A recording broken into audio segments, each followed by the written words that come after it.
अंग्रेजों की सरकार के अत्याचारों को भी इंदिरा गांधी सरकार ने पीछे छोड़ दिया।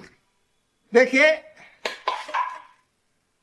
उस समय के जो इंदिरा को ही देश का पर्याय बताने वाले लोगों की बात है। डीके बरुआ जैसे कांग्रेस अध्यक्ष जो इंदिरा इज इंडिया और इंडिया इज इंदिरा बता रहे थे, वैसे ही लोग, चापलूस लोग, जो इंदिरा तेरी शाम की जय, इंदिरा तेरी सुबह की जय, तेरी शाम की जय, तेरे काम की जय, तेरे नाम की जय, जयकारा लगाते। केवल वही लोग आपातकाल में सारा काम समयबद्ध होने की बात करते हैं। देखिए साहब, इमरजेंसी तो एक इंदिरा गांधी के बचाव का साधन था, लेकिन इंदिरा गांधी पर लोकतंत्र का बड़ा असर था। जो लोग बात कर रहे हैं समझते नहीं है, क्योंकि उस टाइम सारी शक्तियां इंदिरा गांधी में निहित हो गई थी। अगर इंदिरा गांधी तानाशाह बनना चाहती तो वो बिल्कुल स्वतंत्र रूप से तानाशाह बन सकती थी, लेकिन चूंकि उनके घर से राष्ट्रीय आंदोलन निकला था स्वतंत्रता का, इसलिए उन पर यह प्रभाव था कि उन्होंने तानाशाह बनने का प्रयास एक बार भी नहीं किया। 25 जून 1975 आज ही के दिन सुबह सुबह रेडियो के ऊपर खबर प्रसारित होती है कि देश के अंदर इमरजेंसी लागू कर दी गई है। इमरजेंसी क्या चीज़ होती है उस वक्त ठीक से लोग जानते भी नहीं थे। जो जानते थे वो समझ गए थे कि अब लोकतंत्र की हत्या हो चुकी है और इस देश में देशवासियों के साथ अन्याय होने जा रहा है।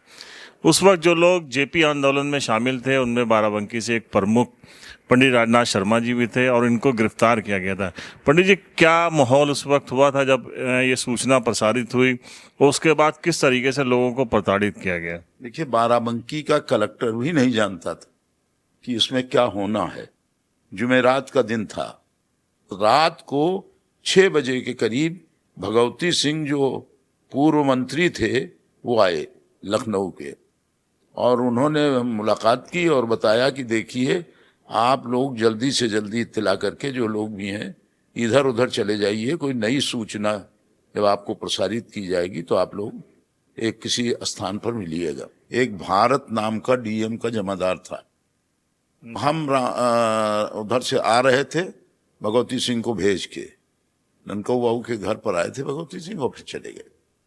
तो मैं जब इसको देखा तो भारत ने कहा कि भैया कुछ हुआ है। तो डीएम साहब के तुरंत बाद कप्तान साहब आ गए, फिर सीओ साहब आ गए, फिर कोतवाल साहब आ गए, फिर सारे एसडीएम आ गए, और फिर ये साहब एक बंद कमरे में मीटिंग होने लगी।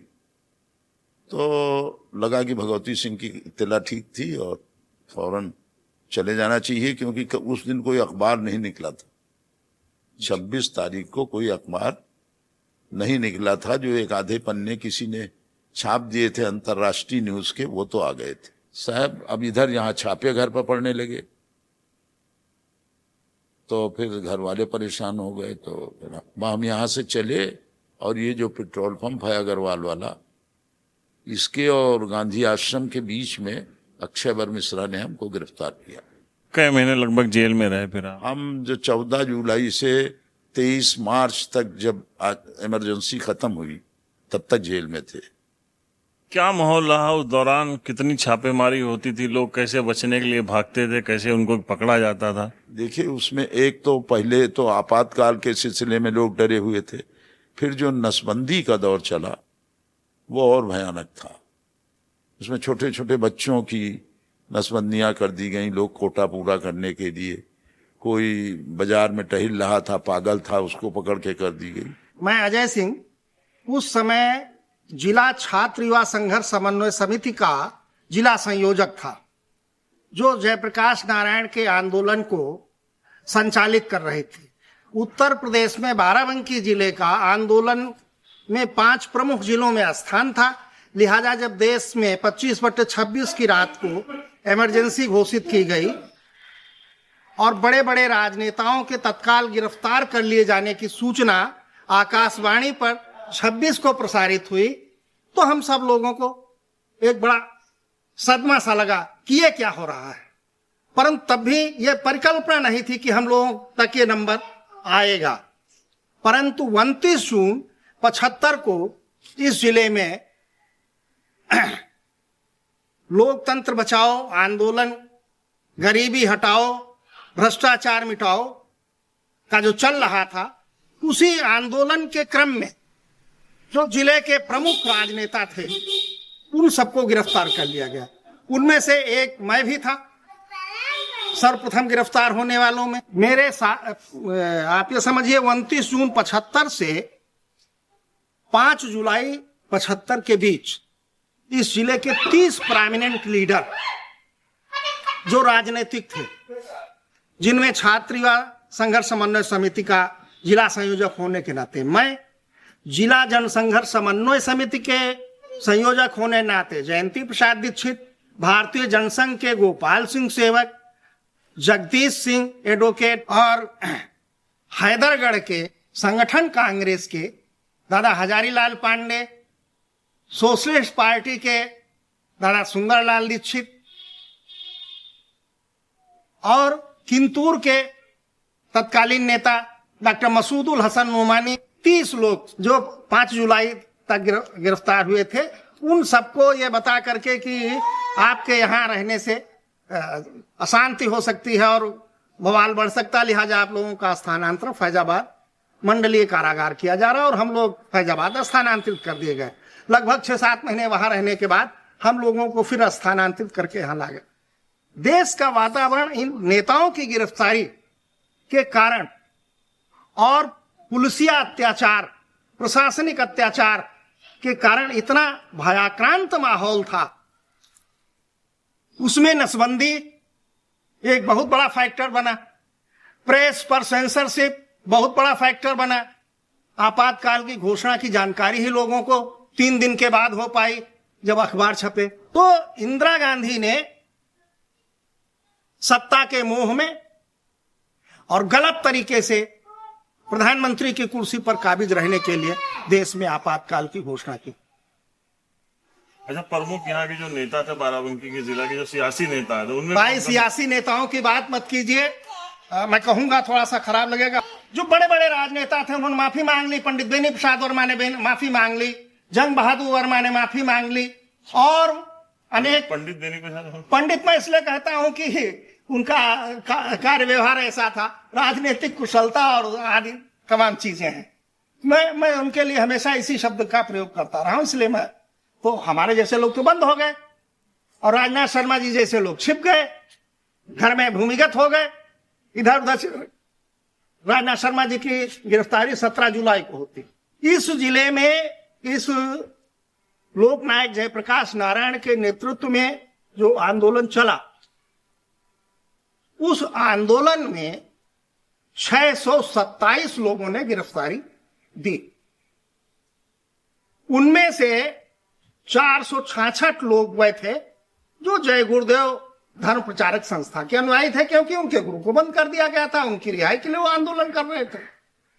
और 161 हम विभिन्न राजनीतिक दलों के राजनेता थे जो लोकनायक जयप्रकाश नारायण की संपूर्ण क्रांति आंदोलन से जुड़े हुए थे। अंग्रेजों की सरकार के अत्याचारों को भी इंदिरा गांधी सरकार ने पीछे छोड़, आज पूरे जिले में जहां 627 लोग बंद हुए थे, वर्तमान समय में 212 लोगों को वह सम्मान राशि मिल रही है, जिसमें 20,000 रुपये प्रतिमाह और एक सहवर्ती के साथ यात्रा सुविधा सुलभ है। जेपी का जो आंदोलन चला जी, उसमें बहुत सारे लोग, उनके मानने वाले सब जेल गए और उस आंदोलन ने एक देश का इतिहास भी बदला। हाँ, लेकिन क्या वो जेपी के मानने वाले जेपी के रास्ते पर चल पाए बाद में?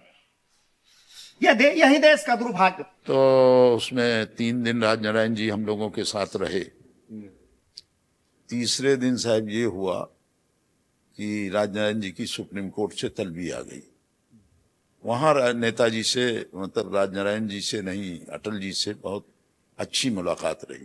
अटल जी के साथ आप जेल में रहे, अटल जी की सरकार और आज की सरकार में क्या बेहतरी देखते हैं? कौन सी सरकार ज्यादा बेहतर थी या कौन से नेता ज्यादा बेहतर? देखिए, अटल जी साधारणता, लेकिन वो ऊपर से और विचार से बहुत शुद्ध आदमी थे। देखिए साहब, इमरजेंसी तो एक इंदिरा गांधी के बचाव का साधन था, लेकिन इंदिरा गांधी पर लोकतंत्र का बड़ा असर था। जो लोग बात कर रहे हैं समझते नहीं हैं, क्योंकि उस टाइम सारी शक्तियां इंदिरा गांधी में निहित हो गई थी। अगर इंदिरा गांधी तानाशाह बनना चाहती तो वो बिल्कुल स्वतंत्र रूप से तानाशाह बन सकती थी, लेकिन चूंकि उनके घर से राष्ट्रीय आंदोलन निकला था स्वतंत्रता का, इसलिए उन पर यह प्रभाव था कि उन्होंने तानाशाह बनने का प्रयास एक बार भी नहीं किया। अगर वो चाहती तो सारी शक्तियां उनके पास निहित हो चुकी थी। आपातकाल में हाईकोर्ट के अधिकार खत्म हो गए थे, विधानसभाओं के अधिकार खत्म हो गए थे, लोकतंत्र का कोई मतलब नहीं था। उनको खाली ये घोषणा करनी थी जैसे पाकिस्तान में कि हम अब इस अजन्म तानाशाह हो गए, लेकिन वो बात उन्होंने नहीं की। वो बात इस देश में संभव नहीं है। जैसे बहुत लोग कह रहे हैं मोदी जी संविधान बदल देंगे, ऐसा संभव नहीं है। संविधान वो नहीं बदल सकते, इसलिए नहीं बदल सकते कि यहाँ पर जो 25, 30, 40 करोड़ लोग अल्पसंख्यक हैं या बहुभाषी बहुधर्मी हैं, वो कैसे चाहेंगे कि ये बदला जाए। तो किसी देश में सामाजिक क्रांति के लिए 10 लाख लोग काफी होते हैं। और देखिए भारत की जो क्रांति थी, संपूर्ण क्रांति, वो प्रतिक्रांति थी। उसी जगह पर पाकिस्तान में जो क्रांति हुई वो क्रांति जन परिवर्तन के लिए थी। तो उस क्रांति का असर क्या हुआ, आज तक वहां लोकतंत्र कायम होने में बड़ी परेशानी हो रही। तो जो सबसे बड़ी बात है, भारत के लोग गुलामी की दास्तां में रहने के आदी हैं, चाहे हिंदू हो चाहे मुसलमान, इनका खून सबका एक है। बांग्लादेश, पाकिस्तान और हिंदुस्तान, ये उस खून के लोग हैं कि इन पर चाहे जितना जुर्म करो, ये इनकलाब के लिए नहीं खड़े होंगे। वो तो गांधी आ गया इसलिए आजाद हो गए आप, लोग उसकी कितनी भी निंदा करें, नहीं तो भाई ये हिंदू तो नाथूराम का क्या हुआ, नाथूराम के बाप दादों ने क्या किया भाई। 700 साल जो मुस्लिम आए थे वो रहे, 800 साल, 250-300 साल अंग्रेज रहे, तो 1000 बरस तक ये गुलामी में रहे। वो तो गांधी आ गया, गांधी यहाँ की नब्ज को जानता था। और ये एकदम लास्ट में और एक छोटा सा सवाल और छोटा सा जवाब चाहेंगे कि वर्तमान में जो राजनीति है उसको आप किस दृष्टि से देख रहे हैं? देखिए साहब, आपको मैंने बता दिया कि जो कायर समूह हैं उनकी सोच को समझना और उनको पकड़ना है, ये बड़ा मुश्किल काम है। आज भी जो स्थिति है उसमें लोग अपने अधिकार के लिए नहीं लड़ रहे हैं। उसका मूल कारण है कि यहाँ व्यापक भ्रष्टाचार है। अब आप जैसे आज आपका एमपी हो, कोई रहा हो, वो साल भर में जब 100 करोड़ का आदमी हो जाएगा, तो कांग्रेस तो ये काम कर चुकी है ना, CBI, IB, इसका, तो उसी रास्ते पर वर्तमान सरकार भी है।